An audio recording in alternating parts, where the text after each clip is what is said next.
In 1986, a Wall Street trader stood in front of a room of business school graduates and told them greed was healthy. The crowd applauded. A year later, he was on his way to federal prison, and his own testimony would help take down one of the most powerful investment banks in America. This is the story of Ivan Boesky, the man who partly inspired Gordon Gekko and whose downfall ended the go-go 1980s on Wall Street. Boesky was born in Detroit in 1937, the son of a family that ran restaurants and delis. He wasn't born into Wall Street money. He earned a law degree from the Detroit College of Law, then moved east, landing on Wall Street in 1966 as a securities analyst. He'd found his niche: risk arbitrage. When one company announces it's buying another, the target stock price usually jumps toward the offer price.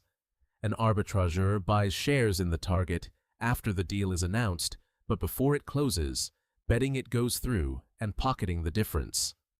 Done legally, it's a real skill. It's also genuinely risky, since a collapsed deal can crater the stock. In 1975, with about $700,000 in seed money, Boesky launched his own arbitrage firm, betting far bigger than his competitors on each deal. By the early 1980s, that aggression had made him roughly $200 million, landing him on the Forbes 400 list. Wall Street called him Ivan the Terrible, admiringly, for how fearlessly he wagered. There was just one problem.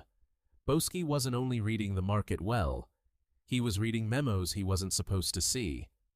Regulators noticed he kept buying stock in takeover targets just days before deals went public.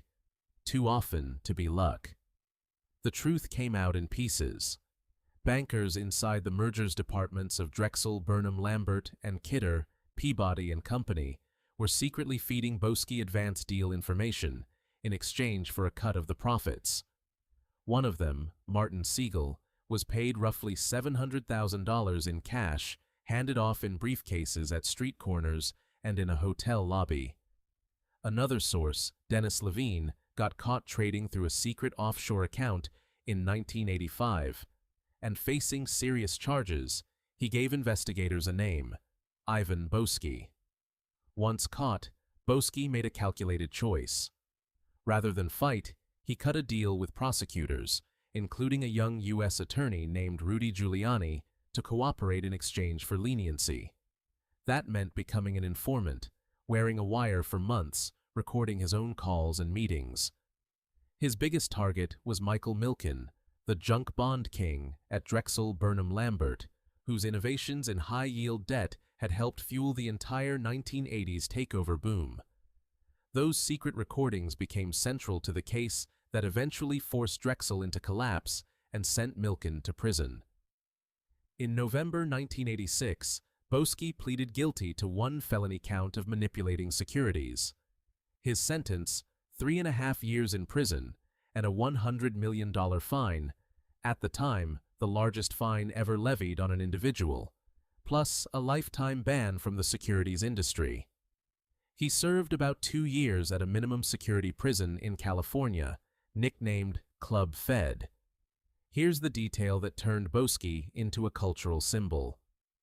Sometime in 1986, months before his arrest went public, he gave a commencement speech at UC Berkeley, telling students that greed was healthy, that you could be greedy and still feel good about yourself. The crowd reportedly applauded. A year later, Oliver Stone's film Wall Street hit theaters, and Michael Douglas won an Oscar playing corporate raider Gordon Gekko, whose famous speech echoes that same sentiment.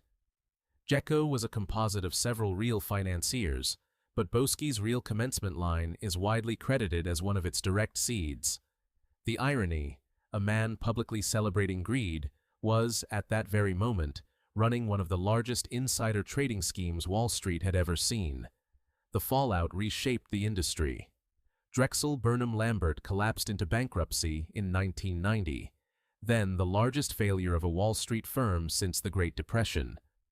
Milken pleaded guilty to 6 felony counts and served nearly 2 years, later pardoned in 2020. Boesky quietly left public life for good and died in May 2024 at 87. What makes the story endure isn't just the money, it's the timing. Boesky's fall marked the symbolic end of the freewheeling 1980s and became shorthand for an era of Wall Street excess. Ivan Boesky didn't just get caught, his cooperation took down the very system he'd exploited, and along the way, gave Hollywood one of its most quoted lines. If you want more true stories from Wall Street's wildest decade, subscribe to Wall Street Histories and tell me in the comments who to cover next.